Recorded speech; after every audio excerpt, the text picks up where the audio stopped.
El hombre, el imperfecto bibliotecario, dice Borges, puede ser obra del azar o de los demiurgos malévolos. A veces el azar hace lo suyo. Existe un poema muy hermoso sobre el azar de Braulio Arenas, no sé si lo conocen. Lo digo porque hoy, en el Yepo número 26, junto a Cristian Cabezas, vamos a conversar con Nicole Corcio Muñoz, flamante directora de la Escuela de Bibliotecología de la Universidad Tecnológica Metropolitana.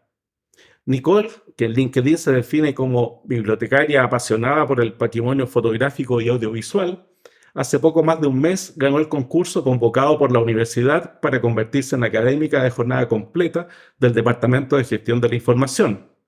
Hubo cambios en una vicerrectoría. Cherí Flores tuvo que tomar la difícil decisión de asumir un cargo en esa vicerrectoría y dejar la dirección de la escuela, en la que llevaba 6 meses, y Nicole, que venía llegando, ahora tiene el desafío de liderar la escuela de bibliotecología desde el cargo de directora. El tiempo dirá si aquí actúa el azar o los demiurgos malévolos. No, es broma, Nicole. Desde ya te deseamos una exitosa gestión y puedes contar con todo nuestro apoyo. Te damos la bienvenida a Yepo. Esta grabación estaba programada de todos modos antes de saber la noticia. Queremos saber más sobre ti, sobre tu trayectoria e intereses.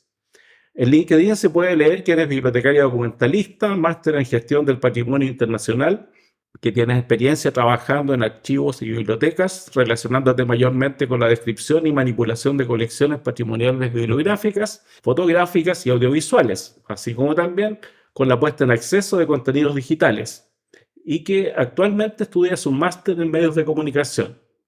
Como sabes, Cristian es director de este exitoso podcast y también te quiere saludar y darte sus parabienes en este momento inaugural para la Escuela de Bibliotecología y para la carrera Bibliotecología y Documentación.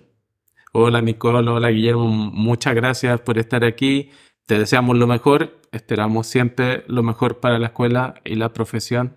El tema de las imágenes, de la producción audiovisual, es un tema bien especializado que tiene interés y que probablemente no hemos tenido la oportunidad de conversar mucho.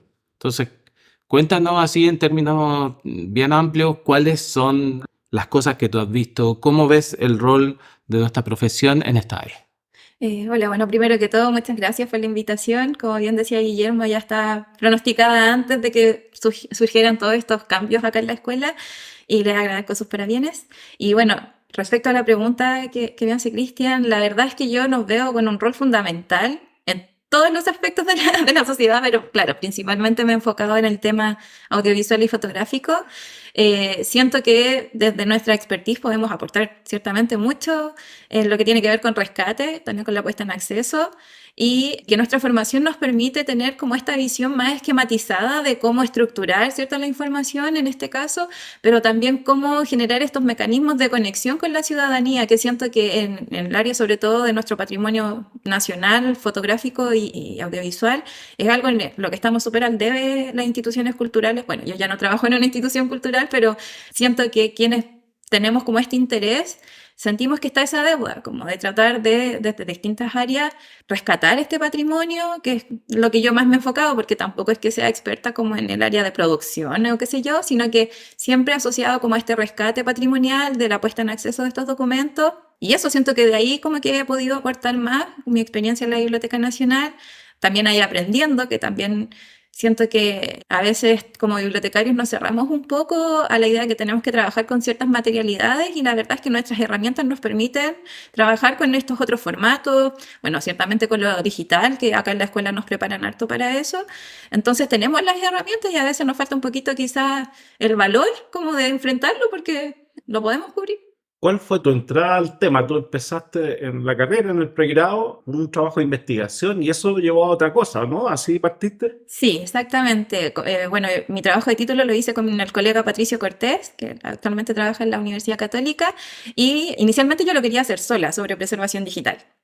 Resulta que con Patricio hicimos todos nuestros trabajos de la universidad juntos y él había estudiado música previamente. Entonces dijimos, pucha, ¿cómo podemos hacerlo para que lleguemos a un consenso en que los dos hagamos algo que nos guste? Así que finalmente unimos la preservación digital de objetos digitales sonoros patrimoniales, porque le interesaba la música, a mí también, en algún momento hasta cuando era más pequeña soñaba con estudiar algo con música.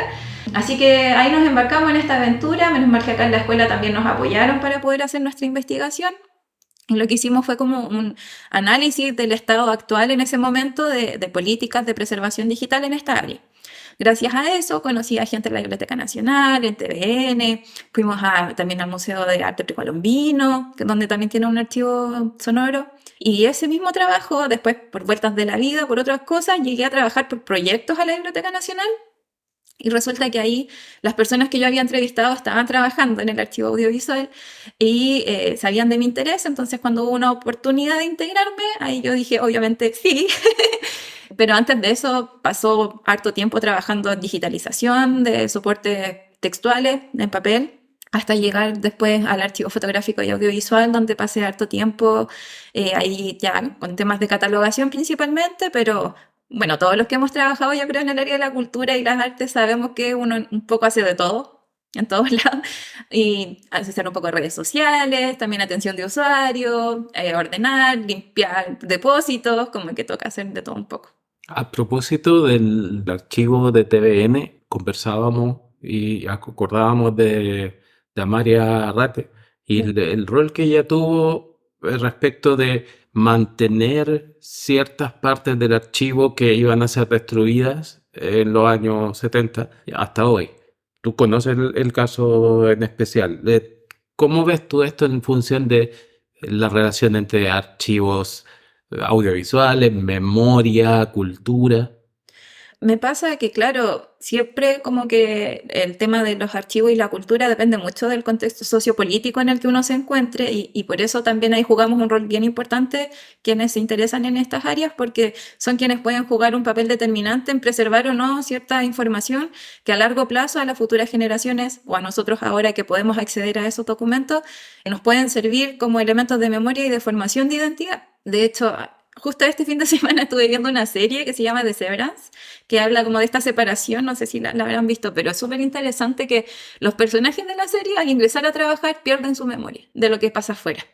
Y en un capítulo, un personaje le dice al otro, finalmente tu historia es quien te define, es quien te hace ser al final una persona existente en la sociedad, porque tú sales de aquí, no te acuerdas quién eres, no sabes quién eres. Entonces, todos estos elementos que nos ayudan a construir la memoria, como lo audiovisual, lo fotográfico, ciertamente lo textual, que es lo que más se preserva, son distintas aristas que nos permiten saber distintos puntos de la historia. Yo así lo veo un poco. De hecho, en la biblioteca trabajamos harto con soportes fílmicos, que es un área que me interesa harto.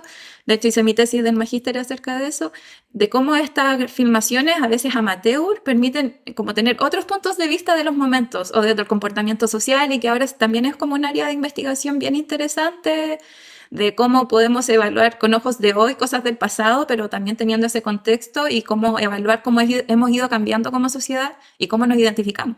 Entonces sí, un tema súper interesante el de la memoria y sobre todo este tipo de documentos que nos dan estas otras perspectivas.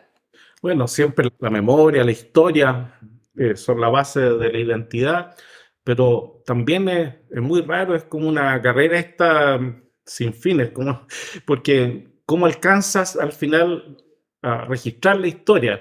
Antes no había preocupación por hacerlo. No sé, la Biblioteca Nacional donde tú trabajaste, ¿cómo va en esto? ¿Qué estrategias tiene? ¿Cómo avanza? Yo no me imagino realmente digitalizando toda la historia, la fotografía y todo desde la Biblioteca Nacional como para estar, entre comillas, al día en la historia. Es muy difícil, hay que ser selectivo en eso. No sé, ¿cómo ves tú a la Biblioteca Nacional en este rol?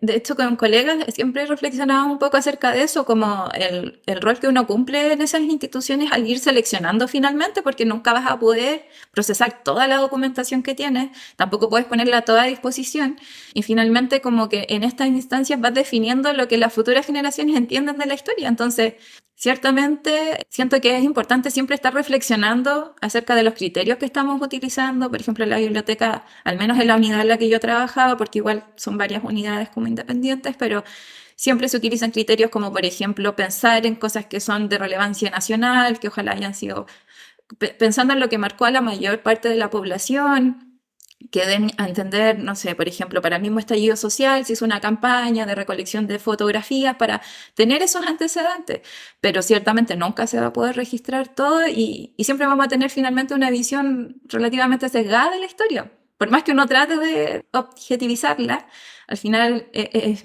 imposible. O sea, desde mi perspectiva siento que nunca lo vamos a poder hacer. Incluso desde el punto de vista como más técnico de la catalogación, siempre hay un sesgo finalmente de lo que uno interpreta, sobre todo cuando son imágenes, de tus propias experiencias, igual las transmites de cierta forma, por más que uno no quiera en esta descripción o los elementos que uno utiliza, las palabras, el vocabulario, o a qué te evoca la imagen. Entonces el sesgo está como siempre ahí, siento yo. Que hay como distintos ámbitos donde se ve este tipo de trabajo, el de trabajar con imágenes, con audiovisual, como el caso, no sé, de la Biblioteca Nacional, pero también muchos los archivos de prensa, que es donde más se ha desarrollado la disciplina en esta dirección, que en términos de descripción, de conservación. ¿Cómo ves tú esta relación entre lo patrimonial y lo utilitario que está en el archivo de prensa muchas veces, aunque también cumple una función histórica?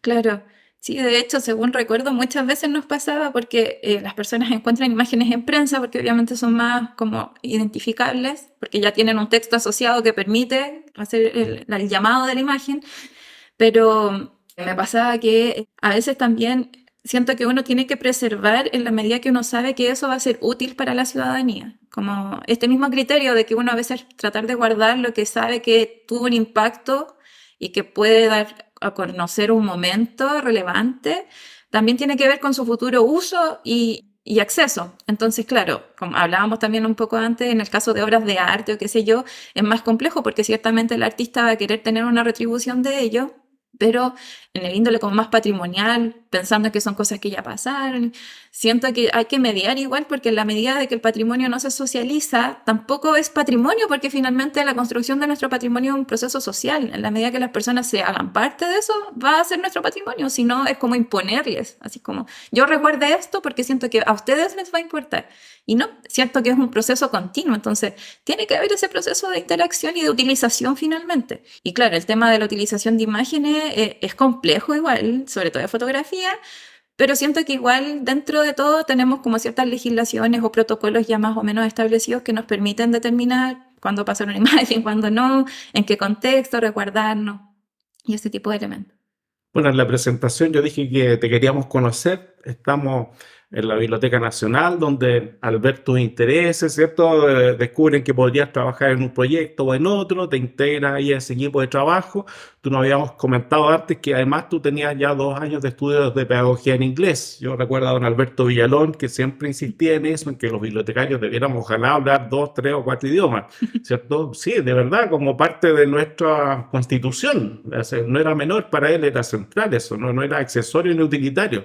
Pero tú ya tenías el inglés, digamos. ¿Y qué pasa ahí? ¿Cómo despega después? Vienen estudios internacionales. Claro, claro.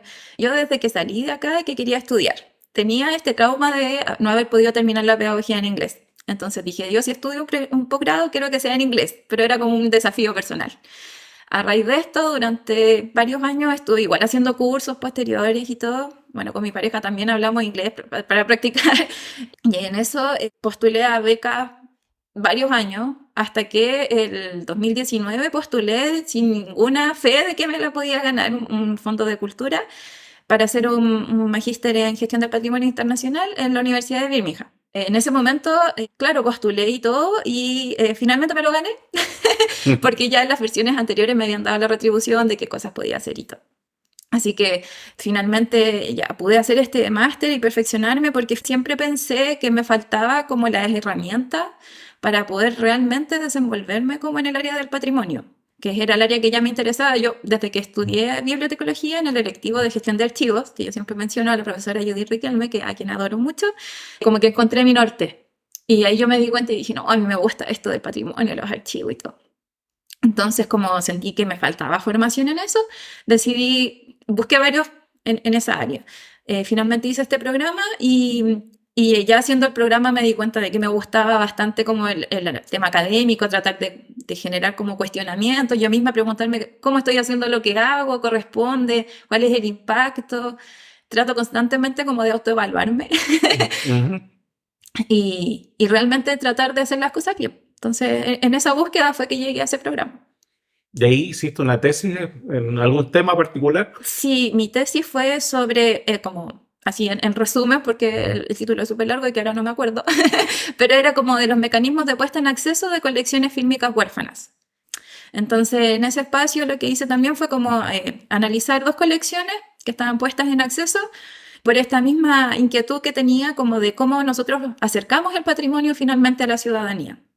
Entonces, a veces también pensamos como que ya con que esté en la web las cosas están totalmente accesibles y no, a veces la gente no llega, entonces también hay que buscar mecanismos como complementarios para eso y mi idea era poder analizar eso en este caso de los archivos fílmicos y huérfanos porque siento que son materiales muy ricos en cuanto a las perspectivas, como recién mencionaba hace pocos minutos atrás, de cómo ver estos momentos, así que hice mi tesis en ese tema.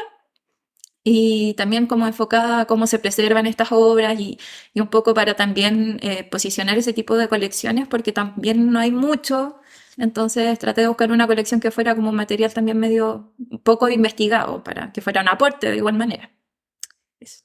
¿Y seguiste con otro magíster? Sí, seguí con otro, ahora estoy en el de medios de comunicación, también estoy ahora en mi proceso de tesis y hice este magíster con la intención, bueno, primeramente fue un proyecto personal con mi familia que nos queríamos ir a pasar un tiempo afuera. Sí lo estudié en el extranjero, que fue ya toda una experiencia no solo académica, sino que también como ya enfrentarse a hablar inglés todo el día y todo eso fue bien apasionante y cansador, pero valió la pena. Y también como habíamos comentado en el calentamiento previo, porque me interesa mucho como tener este trasfondo también teórico de cómo se genera esta comunicación, cómo la información se genera y se transmite y cómo a través de lo que generan los medios de comunicación vamos nosotros también perpetuando nuestra identidad. Se asocia, siento yo, porque a veces me miran como, ¿por qué tú, bibliotecaria, estás haciendo un máster en medios de comunicación? Y yo siento que se asocia porque los medios de comunicación generan información y ese es nuestro insumo de trabajo. Entonces, desde esa perspectiva, ciertamente se acerca mucho a lo que a mí me interesa, que es esto de cómo comunicamos, cómo utilizamos todas estas herramientas para que nuestro insumo de trabajo, la información, sea aún mayormente difundido y llegue al alcance de la gente. Una idea distinta sobre el tema de la escuela y la formación y la profesión. ¿Cómo ves tú, cuál es tu visión ahora de lo que te gustaría para la profesión, las cosas que son nuestros retos, las cosas que son nuestras oportunidades, las cosas que tenemos que hacer en el futuro? Siento que oportunidades tenemos muchas, sobre todo considerando como la digitalización viene hace rato, pero ciertamente ya, no sé, la misma implementación de la Ley de Transformación Digital del Estado, son oportunidades que se van dando más formalmente y concretamente para nuestra profesión, pero también siento, o al menos mi visión como bibliotecaria y ahora formal directora, es demasiado raro mencionarlo, es tratar de que nuestros estudiantes tengan esta visión de que pueden en realidad trabajar en distintas áreas, como que ellos pueden realmente cosechar su camino, por decirlo así, que a veces uno le cuesta darse cuenta de eso, como hablábamos antes, valorar las aptitudes y capacidades que tenemos como bibliotecarios. Siento que tenemos las herramientas, tenemos la formación, pero nos falta a nosotros mismos posicionarnos. Como que siento que ese es un gran desafío que tenemos desde que nos formamos hasta que obviamente después ya estamos trabajando. Eso siento que es como lo que más me importa, más que decir como, no, la tendencia va para allá, para acá. Creo que cada cual también va adecuando y creo que eso es lo más lindo de la bibliotecología, que uno se puede ir adecuando a sus intereses. Puedes, no sé, desde dedicarte al tema de gestión de contenidos, puedes dedicarte a catalogar si es que te interesa algún tipo de material, puedes dedicarte a la atención de usuario, fomento lector. Tiene tantas aristas que en realidad pensar que una es prioritaria versus la otra no me acomoda. Pensaría más en tratar de potenciar y abrir como puertas, ojalá, que los chicos vean que pueden irse a distintos lugares, que se atrevan, eso es lo que me gustaría.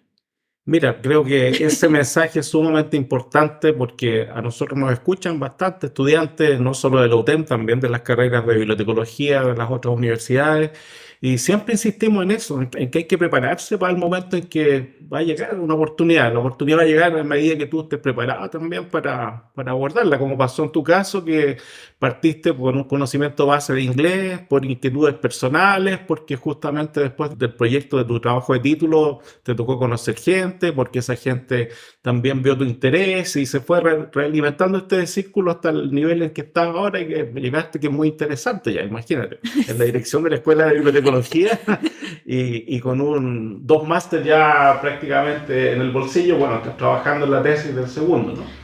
Yo no sé cómo ves tú la posibilidad de trabajar más en este tema de la digitalización para los bibliotecarios, porque se nos asocia mucho a la descripción, siempre, como que la idea es esa, el bibliotecario cataloga o describe, pero no se nos asocia a otro proceso mayor. ¿Qué más hay más allá de la descripción? Claro, de hecho, la misma digitalización a veces se entiende como un proceso súper limitado, que es en la captura misma, y en realidad hay todo un proceso de proyección previa y después de postproducción, en donde nosotros tenemos los conocimientos de sobra para poder trabajar en eso. Obviamente también los intereses particulares suman, pero en la medida de que uno también puede, por ejemplo, cuando planificas, el hecho de poder identificar qué tipo de escáner necesitas para qué material, saber que, no sé, qué herramientas podrías necesitar, ese tipo de elementos, son diferenciadores igual a la hora de hacer el proceso porque permite hacerlo de mejor manera. También el hecho de que el proceso de digitalización no incluya solo la captura, sino que después hay que hacer todo un proceso de gestión de esos objetos digitales, por ejemplo, codificarlos, saber identificarlos, hacer una preservación digital adecuada, planificar bien el espacio que necesito, si tengo los recursos. Todo ese tema de la digitalización, la verdad es que siento que a veces se cubre muy como someramente, como un proceso más, y la verdad es que hay harto, como fue lo primero que hice y llevé harto tiempo como practicando la digitalización de papel primeramente y luego fotografía también, podemos aportar desde muchas aristas porque finalmente la descripción de un documento no solo va en su contenido, sino que también en el proceso técnico del mismo, como de su perpetuidad. Y también ahí nosotros tenemos este conocimiento, entonces podemos aportar también desde esa arista. Yo quería volver al concepto que puso Guillermo al principio. Ujú. Es raro, pero tiene que ver con el azar. Esta semana yo leí sobre la etimología de la palabra azar, que sabemos que en general la entendemos como suerte. Bueno, tiene mucho que ver con la flor, con el azar, y con los dados, que tiene que ver con los juegos de azar. Pero también, curiosamente, por ejemplo, en inglés, hazard te habla de peligro. No es solo suerte en el sentido de buena suerte, sino también Claro. de mala suerte. Pero al mismo tiempo hay un cúmulo de significado en la palabra, de posibilidades, de buenos augurios, de deseos. Yo creo que eso también tiene que ver mucho con esto, con este inicio y con las cosas que pueden pasar. Y bueno, es como volver a decirte que te deseamos lo mejor, que esperamos lo mejor para ti y para la profesión a partir de lo que va a ser la carrera. Muchas gracias, te agradece. Y bueno, yo como que creo no sé si en el destino, pero siempre con mi marido, con Miguel, que lo voy a mencionar porque también es colega. Y es la oportunidad, Sí, tienes que hacerlo. ¿no? Y además que sin él también no haría nada de lo que hago, sin su apoyo. Siempre decimos, nada pasa porque sí, las cosas buenas y cosas malas, porque también uno cuenta los éxitos, pero en todo este camino yo he postulado a trabajo en los que no he quedado. También eso quería transmitir un poco como a los estudiantes sobre todo. Claro, uno ve cuando la persona ya está como en un buen lugar, qué sé yo, pero en el camino pasan muchas cosas. Muchas veces te dicen que no, muchas veces te sientes frustrado, muchas veces sientes que no eres capaz. Y aún así lo importante es seguir tratando. En general, a veces yo reprobé una carrera y uno pensaría, claro, después cómo en otra carrera te va a ir bien, pero a veces era lo que tenía que pasar para llegar a otro lugar. Entonces, finalmente, las decisiones que uno toma también van uno un poco a hacerlas que sean suerte para bien y que no sean de mala suerte. También va un poco en cómo uno va tomando las cosas y construyendo su camino. Así que con ese mensaje quisiera cerrar. Muy buen mensaje para cerrar, muy buen mensaje. Muchas gracias Gracias por a tu ustedes. visita. Muchas gracias, Nico.